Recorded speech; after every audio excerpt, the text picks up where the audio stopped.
अस्सलाम वालेकुम नाज़रीन। प्रोग्राम आज हमारे के साथ पाकिस्तान ख़तरनाक हालात की तरफ जा रहा है।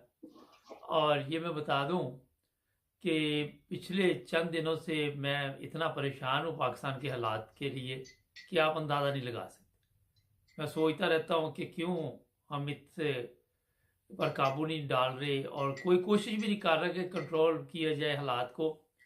हमारी फ़ौज है। मैं रात ही किसी से बात कर रहा था कि अगर हमारी पाक फौज ठीक होती, उसकी क़यादत ठीक होती, तो पाकिस्तान बिल्कुल ठीक होना था। बदकिस्मती से समझ लें, ये जो मर्जी आप कह सकते हैं कि वहाँ से भी कोई अच्छे रिजल्ट नहीं आए। और आज आपको ये भी मैं बता दूं कि जो तुर्की में अमदाद गई है, वही अमदाद वापस भेज दी गई है जो सलाबतगान के लिए आई थी। वही कंबल, वही चीज़ें। कितनी शर्म का मकाम है। और ऊपर से हम ये भी उम्मीद रखते हैं कि दुनिया में हमारी इज्जत हो, हमारा नाम हो। अब्दुल कयूम साहब हमारा साथ देंगे स्वीडन से। इनकी बातें बिल्कुल ठीक होती है, मेरा ख्याल है उससे भी ज्यादा खतरनाक हालात है इस वक्त पाकिस्तान के। अस्सलाम वालेकुम सर। जी वालेकुम अस्सलाम मुबारक साहब।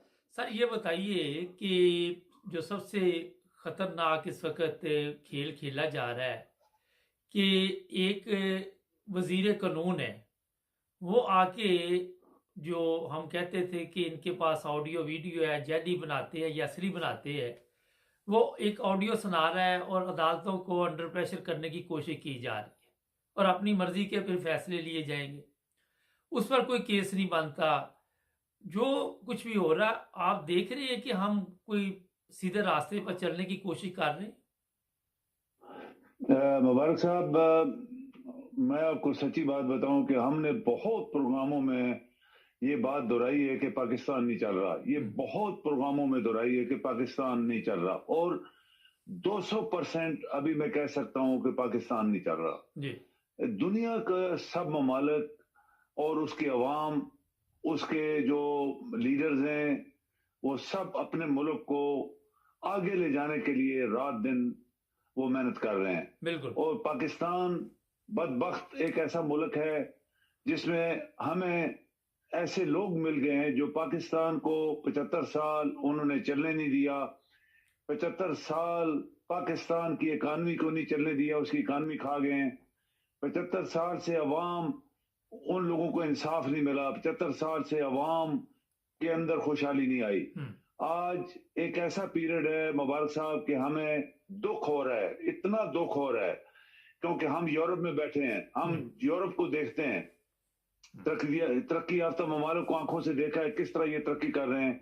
और पाकिस्तान के अंदर माफियाज, पाकिस्तान के अंदर गुंडाइज्म, पाकिस्तान के अंदर ये जो डाकूइज्म और ये जो पैसे खाने वाले हैं लोग, इन्होंने पाकिस्तान को कंगाल कर दिया है। पाकिस्तान का इखलाक, पाकिस्तान की इकानमी, हर चीज बैठ गई है। और सियासतदान तो है ही नहीं वहां पे, वो तो डाकूज हैं। और उन्होंने सबूत दिया है कि हम माफियाज हैं, हम पाकिस्तान के दुश्मन हैं। तो जो कुछ हो रहा है ये सिवाय इसके कि पाकिस्तानी कौम के ऊपर हमें अफसोस है। मुझे अफसोस है, मैं दुनिया देखी हमने कि पाकिस्तानी कौम को क्या हो गया है, क्यों अपने मुल्क को बर्बाद होते देख रहे हैं और खामोश हैं। क्यों ये कौम, 22 करोड़ की कौम, चंद dozens, few dozens people, mafias और गुंडे और लुटेरे और चोर डाकू उसको कब्जा करके बैठ गए और सब खामोश हैं। आप देखिए, वो कहते हैं कि मिसाल देते हैं कि जब इंसान मर जाता है तो उसके कान, आंखें, टांगे आप काट लो तो उसको पता नहीं होता क्योंकि वो मर गया है। लाइक वाइज स्टेट, कहते हैं कि जब कोई स्टेट की डेथ होती है तो उसके सब कान, आंखें, ये हम अदारे कह सकते हैं, आंखों वाले, कानों वाले, टांगे, सब हाथ पांव, ये पाकिस्तान या मुल्क के जो अदारे होते हैं वो उनको इस नजर से देखते हैं कि ये उसकी टांग है, ये इसका कान है, ये इसका हाथ है, ये इसका दिमाग है। जब किसी मुल्क की स्टेट की डेथ हो जाती है तो उसका जो मर्जी आप काटते जाएं, वो अदारे मरे होते हैं, वो खामोश होते हैं इसलिए कि मर जाते हैं। तो वो उनको असर नहीं होता, उनको फील नहीं हो रहा होता। ये हमारा जिस्म जिसकी वजह से वो जिंदा है, वो उसको काटा जा रहा है। आज पाकिस्तान को मुख्तलिफ तरीके से काटा जा रहा है मुबारक साहब। कोई आपका अदारा नहीं बोल रहा। इसकी रीजन क्या है? इसकी वजह क्या है? क्यों? क्या वजह है? पाकिस्तान जो है उसके अदारे खामोश हैं। क्या वजह है? आपके आप बिलियन डॉलर खर्च करते हैं वो खामोश है, जबकि स्टेट इन रिस्क है, स्टेट खत्म होने वाली है आपकी। बड़े बड़े लोग इस चीज के ऊपर अभी एग्री हो रहे हैं कि पाकिस्तान खत्म हो जाएगा। तो मुबारक साहब, इसको मैं आप नहीं बचा सकते या हमारी बातें नहीं बचा सकती, जबकि पाकिस्तान के अंदर 22 करोड़ लोग वो अफीम खा के सो गए हैं और उनकी आंखों के सामने पाकिस्तान का बेड़ा गर्क हो रहा है और वो बोल नहीं रहे। अच्छा, ये बताइए कि ये कानूनन किसी मुल्क में जुर्म है कि वजीर आजम की कभी ऑडियो लीक हो रही है, कभी 2 नंबर काम हो रहे, अदालतें क्यों खामोश है? अदालतें क्यों नहीं बोल रही? देखें, जब आप गुंडे, बदमाश, माफिया, चोर लुटेरे किस्म के लोगों को इतनी बड़ी सीटें दे देंगे तो वो तो ऐसे ही काम करेंगे। ये तो हमने आज तक नहीं सुना किसी दुनिया की तरक्की याफ्ता ममालिक में या इवन बनाना स्टेट्स में भी ऐसे नहीं होता कि चीफ ऑफ आर्मी स्टाफ कहता है कि मेरे पास एक्स वजीर आजम इमरान खान साहब की वीडियोज हैं। अंदाजा लगाओ, एक चीफ ऑफ आर्मी स्टाफ जो कि उसकी कितनी बड़ी जिम्मेदारी होती है, वो इस तरह की बातें कर रहा है। और ये गुंडा जो है, ये जो गुंडा है मूंछों वाला, ये तो गुंडा है, इसकी शक्ल से आप देख लें, ये गुंडा लगता है। तो जब इस तरह की बातें लोग कर रहे होंगे तो आपका मुल्क तो नहीं चलेगा। आपका मुल्क 1% मूव फॉरवर्ड नहीं हो रहा। मुबारक साहब, ये हमने मेरे ख्याल में डजन ऑफ प्रोग्राम्स में एक बात दोहराई है कि पाकिस्तान नहीं चल रहा। पाकिस्तान आज 200% नहीं चल रहा, उसकी इकॉनमी बैठ गई है। उसके अंदर जो एक सिस्टम होता है, system to run a country, उसमें गुंडे आ गए हैं और आपकी आवाम अफीम खा के सो गई है। तो फिर आपका घर लुट जाएगा। जब घर वाले ही सो जाएंगे तो चोर उसको लुटेरे उसको ले जाएंगे, चोर चोरी कर। आज पाकिस्तान लुट रहा है, कोई बोल नहीं रहा। क्यों नहीं बोल रहा? ये एक सवाल है बहुत बड़ा पाकिस्तान को बचाने के लिए। सर, ये बताइए कि जो मरियम नवाज है वो कहती है कि हमारी गवर्नमेंट नहीं है ये वाली, और मरियम नवाज को चाहिए था साथ बताती कि किसकी गवर्नमेंट है। और ये भी उसने जी बोले, ये भी एक सवाल है कि अपने खामद को तो वो कंट्रोल नहीं कर सकी, अपने घर के मामला तो ठीक नहीं वो चला सकती, और जिस तरह उसको जबान लगी हुई है, जिस तरह वो आके वहां पे जलासों में जलसों में बकवास करती। पहले इनके जलसे होते थे, अब तो शादी हालों में आ गए। तो मुझे ये बताइए कि किसकी गवर्नमेंट है? अगर मरियम कह रही है कि ये नून लीग की गवर्नमेंट नहीं है, ये सही कह रही है। आप मुबारक साहब एक साइड इसको इस तरह इस नजर से देखें, इसलिए कि ये नवाज शरीफ, उसका भाई, उसके बीवियां, उसके बेटे, उसके भतीजे, उसकी बहनें सब चोर थे। अभी चोरों में डिवीजन हुई है। एक चोर लंदन में बैठा है, दूसरा चोर वहां पे गवर्नमेंट में बैठा हुआ है। तो हुकूमत तो किसी की भी नहीं है, ना नवाज शरीफ की है ना इसकी है, क्योंकि इनको वहां पे पाकिस्तान को मूव बैक यानी तबाह कराने के लिए एक साजिश की गई। उसमें ये लोग बैठाए गए और पाकिस्तान के दुश्मनों को भाग दौड़, कहते हैं घोड़े की भाग दौड़, दे दी गई। तो वो तो पाकिस्तान के दुश्मन है। इनको हुकूमत नहीं मिली क्योंकि उसका मतलब थी कि मुझे वजीर आजम बनाता मुस्लिम लीग नून वाले, या मुझे कोई बड़ी पोस्ट मिलती, उसको तो मिली नहीं। बाप उसका वहां छुपा हुआ है, भाई उसके छुपे हुए हैं, और ये जो बैठे हैं वो अपने जेबें पहले उन्होंने बहुत भरी हैं, फिर उनको माफ कराया, अभी फिर भर रहे हैं। तो उस नजरिए से ये कह रही है कि हमारी हुकूमत है, मतलब इसको कुछ चूंकि मिला नहीं है। और खामद जो है, मैं आपको बताऊं कि खामद जो था वो हकीकत में, मैं आपको बताऊं कि वो इनका अंदर से इनके ऊपर खुश नहीं है, क्योंकि वो कोई लुटेरा बंदा नहीं था, चोर चक्का नहीं था, वो कोई माल घसीट करने वाला नहीं था। वो एक रिटायर्ड कैप्टन क्या होता है, 17 ग्रेड का अफसर होता है, लेकिन उसके अंदर खून तो था कि मुल्क के साथ ज्यादती हो रही है। तो वो इनके अंदर जो टेंशन चल रही है मियां बीवी की, वो यही है कि ये लुटेरे खानदान की औरत है और वो एक शरीफ खानदान का बंदा था, फंस गया, इन्होंने फंसाया या वो खुद इसने फंसाया।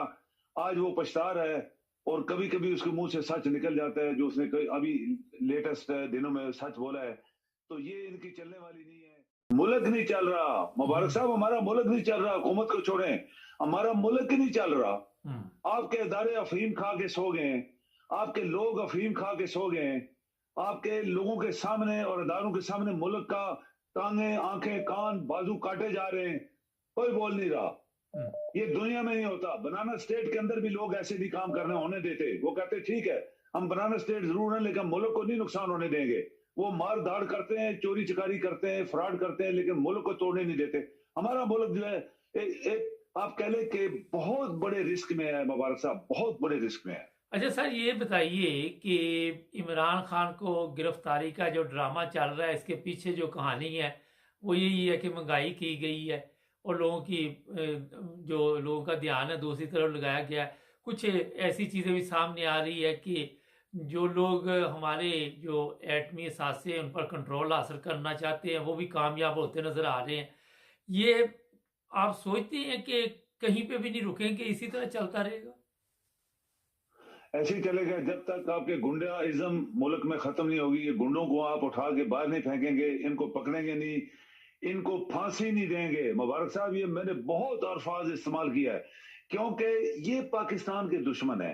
आप इनको फांसी दें, इनकी जायदादें जब्त करें, कुछ भी ना छोड़ें इनके पास। हम्म, तमाम मिलें, जमीनें, पैसा, घर जो इन्होंने बनाया हुआ है आराम की कमाई से जब्त कर लें, वो बेचें, पाकिस्तान को पैसा वापस रिटर्न करें और इन तमाम लोगों को फांसी दें।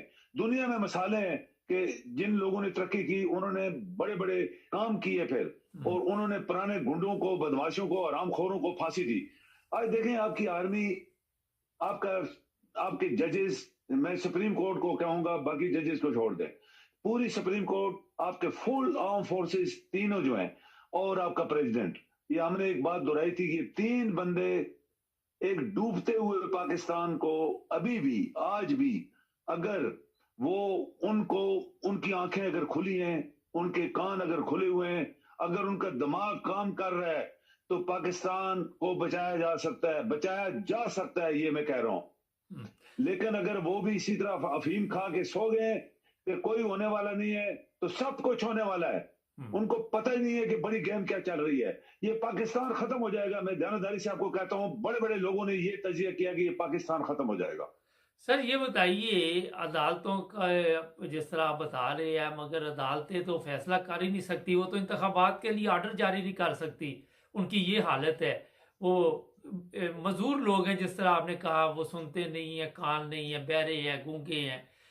जो सबसे बड़ा इसका मसला है कि एक छोटे से मसले आज जो झूठा केस इमरान खान पे बना के तो पूरे लाहौर में तमाशा अदालतों ने लगाया हुआ है। ये जज जो वहाँ पे हरामखोर वहाँ बैठे हुए हैं लाहौर में, उनसे वैसे भी कोई उम्मीद नहीं।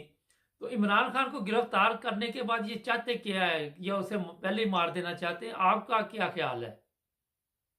देखें, इमरान के लिए बहुत बड़ी साजिश की जा रही है, जो पाकिस्तान के खिलाफ साजिश है। क्योंकि इमरान इस वक्त 92%, 95% लोगों ने एक तजिया किया है कि पाकिस्तानी कौम इमरान को सपोर्ट कर रही है।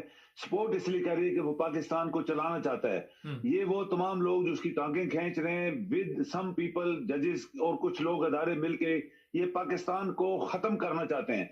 अभी पाकिस्तान को खत्म करने वाले कामयाब होते हैं या पाकिस्तान को चलाने वाले कामयाब होते हैं, ये वक्त बताएगा। लेकिन इमरान को पकड़ने का मतलब ये है कि इसको इसको जेल में डाल दिया जाए, अवाम को डंडे के जोर से, गुंडागर्दी के जोर से, बदमाशी के जोर से, माफिया इज्म के जोर से काबू कर लिया जाए।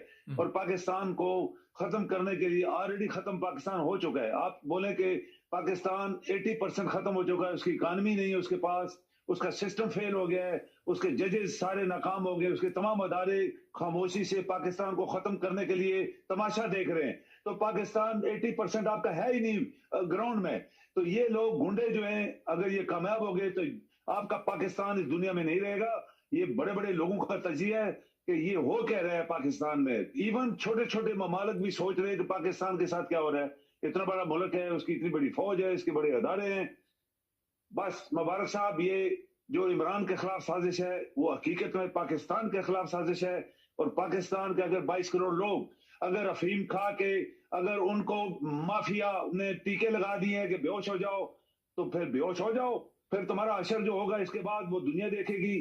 जो आज तुम्हारे पास है, रोटी नहीं है, पानी नहीं है, सुई गैस नहीं है, बिजली नहीं है, पेट्रोल नहीं है, कुछ भी नहीं, तुम्हारे पास पैसे नहीं है, तुम्हारी इज्जतें जो है महफूज नहीं है, लोग इज्जतें बेच के पैसे की रोटी खा रहे हैं। तो ये मुल्क में होता नहीं है दुनिया में मुबारक साहब। ये होता ही नहीं दुनिया में। लोग अपने मुल्क को पहले बचाते हैं, बाद में सब चीजें सोचते हैं। और आज जो लोग बिठाए गए हैं, ये बहुत बड़ी साजिश थी पाकिस्तान के खिलाफ। इमरान को हटाने की साजिश, पाकिस्तान को खत्म करने की साजिश थी। और आज भी अगर आपकी आवाम बाहर ना निकली, अगर आवाम 22 करोड़ लोगों में से सारे लोग बेहोश हो गए हैं, तो बेहोश होने दें। फिर जब उठेंगे तो पता लगेगा पाकिस्तान उनका किधर है। वो गुलाम होंगे, दूसरी दुनिया के गुलाम बनेंगे ये लोग। और ये भूखे नंगे मरेंगे, ये नंगे मरेंगे, कत्लो गारत करेंगे सड़कों के ऊपर। तो मुबारक साहब, ये कौन इसको सीधा करेगा? मैंने आपको बता दिया है। अगर आपके आर्म फोर्सेस, आर्मी को छोड़ दे, तीनों फोर्सेस, उसके सरबरा और सुप्रीम कोर्ट सिर्फ, और आपका प्रेसिडेंट जो वहां पे खामोश बैठा हुआ है, ये तीनों मिलके पाकिस्तान को बचाएं, फौरन बचाएं, इमीडिएट बचाएं। इकॉनमी उसकी है नहीं है, पैसा तुम्हारे पास है नहीं है, और तुम्हारा सिस्टम सारे फेल हो गए, तुम्हारे अदारे सारे रिश्वतखोर हो गए, पाकिस्तान के दुश्मन बन गए, तो पाकिस्तान नहीं बचेगा। ये तो साफ जाहिर है, ये तो आंखों से देखने वाले देख रहे हैं। चलें जी, बहुत शुक्रिया आपको जी। थैंक यू जी। नहीं, जो भी आजकल पाकिस्तान में हालात हैं आप सबके सामने है। सुबह से शाम तक एक दूसरे के खिलाफ जिस तरह प्रोपेगेंडा किया जाता है, ये लोग पाकिस्तान को बचाने के लिए नहीं आए।